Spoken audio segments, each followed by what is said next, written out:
today I'm going to be reading Best Friends, Part 7, so let's get started. Alexandra had never felt so alone, not even at boarding school when all the other girls had gone home for Christmas. There are others like me out there, said Alexandra somewhere. I can feel it. Alexandra fell into a trance with deep thoughts. She called a name she knew not. Then she felt it, like a bolt of lightning, two minds locked together in power. "Hello, I hear you," a girl's voice spoke into her mind. "I've been looking for you, too." "I'm Alexandra," she said with her thoughts. "You must be the second empress. I can feel that our essence is in your sink," said the girl. "I feel the same way," Alexandra answered with her thoughts. "We'd probably have a lot to talk about." Two more voices entered her mind, two more girls who possessed a kindred essence. "Regular people will never really understand us," came the voice of another girl into Alexandra's mind. "We need to find each other. A prophecy says the daughters of Amardash shall join as one, as the Hororin joins the land and sun." In that moment, Alexandra understood that she had last found true friends. Drithvan wanted to keep them apart because together they would be even mightier than he could imagine. All of a sudden, a deep horror overtook Alexandra. It felt as if a vine wrapped around her and squeezed all her strength. "I am Drithvan," echoed a voice inside her mind, "and I have finally found you." "No, you haven't," Alexandra screamed back. "You'll never get us. You'll never find us." She released a burst of the mighty power within her. Her laughter stopped. The dark thoughts were gone. But so too were the voices of the other girls. "I will find you, my true friend," said Alexandra, "and together we will free this world from Drithvan's evil power." "Shannon, I have a new book for you." "Really?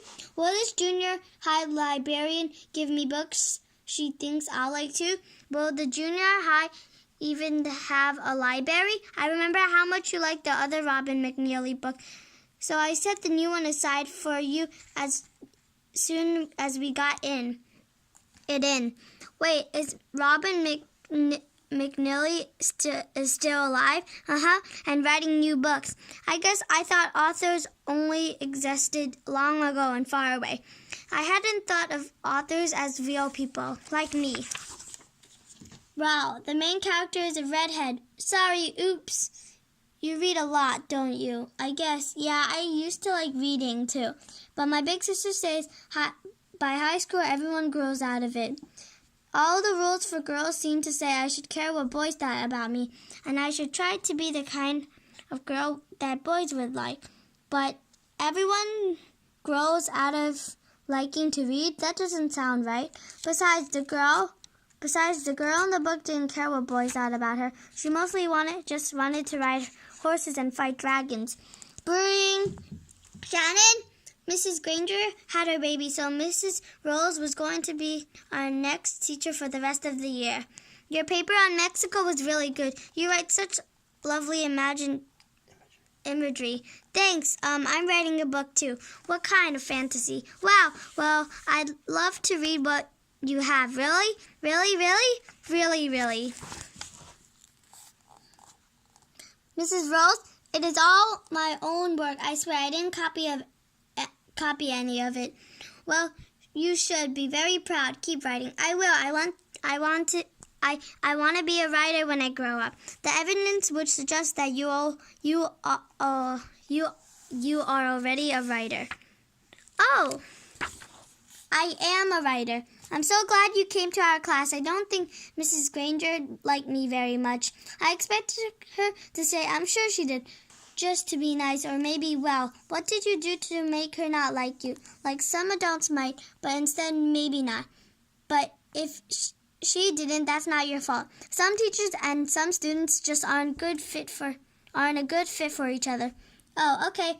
I never heard a grown-up say anything like that before. It felt such a relief. Sometimes it's like that with friends." "What is?" "It's nobody's fault, but some friends just aren't a good fit for each other." "Yes, I think that's true. I miss Miss Granger so much. Me too. I like her way better than Mrs. Rose.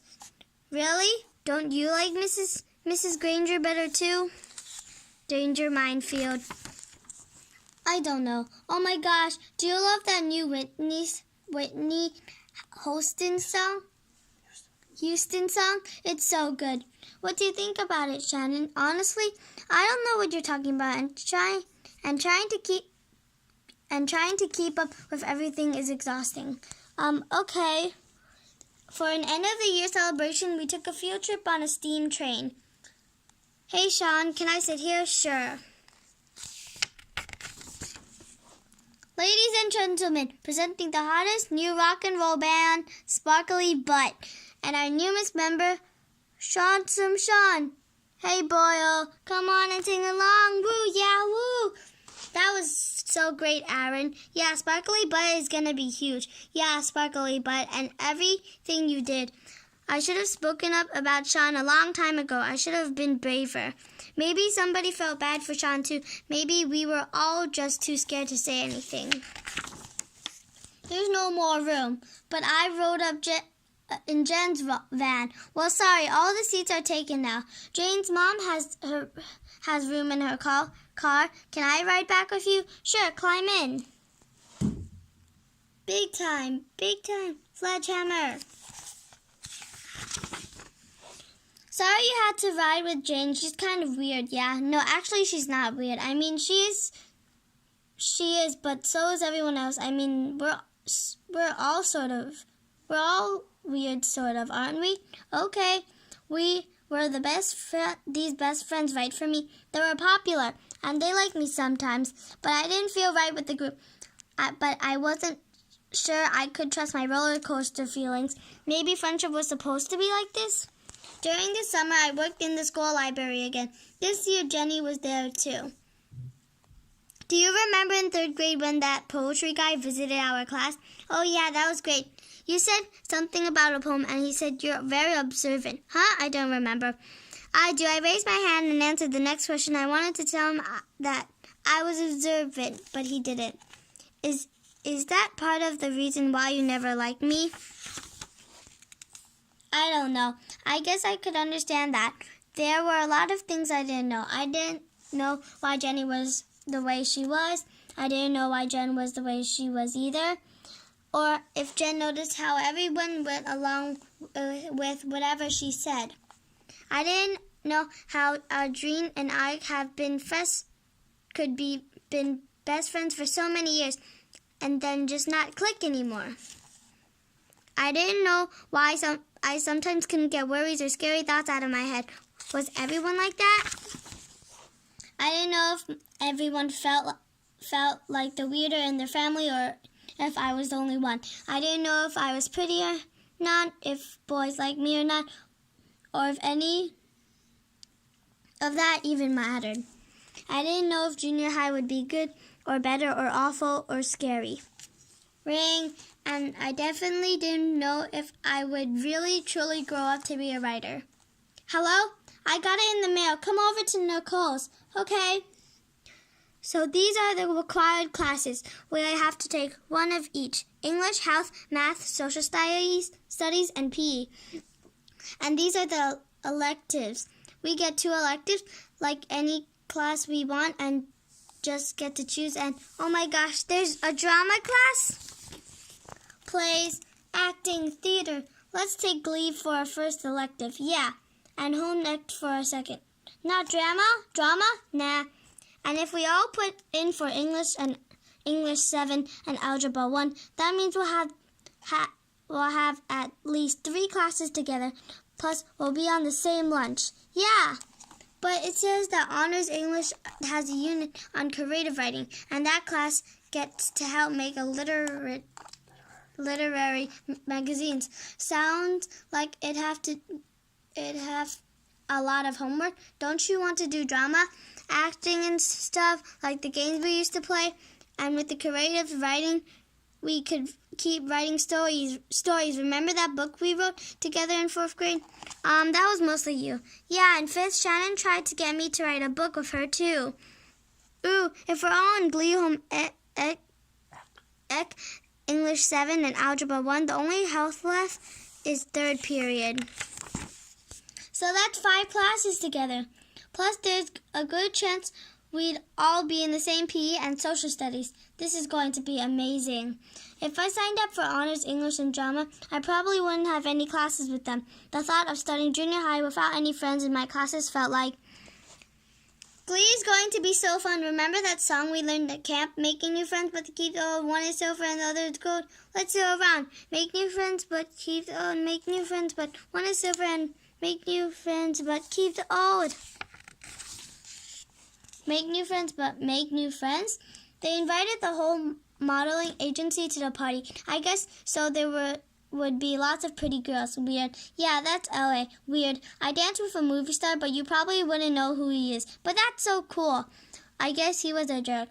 Are you glad you moved to LA? I mean, sure, yeah. It's just it would feel scary to me to be on my own like that. It is. I'm crazy, Brooke, and the modeling stuff stinks, but I had to make a big change, you know? Yeah. The last day of summer, the group was getting together, but I decided to keep my own tradition. Sprite and unsalted saltines were what I always ate when I was sick. I wasn't sick, but I wanted some comfort. Good luck. See you after school. Stupid worries. And so she set off on a new adventure. She had trained for this day, though she had many scars. They no longer ached. She knew this quest would take her down long, lonely roads. She knew there would be danger, but she trusted if she was true to her sense, she would meet like minds and kindred spirits. She would find friends to keep her company, even in the darkest hours. And she would fight a path to victory. The end. So I hope you enjoyed this book. I hope you enjoyed my video. Bye!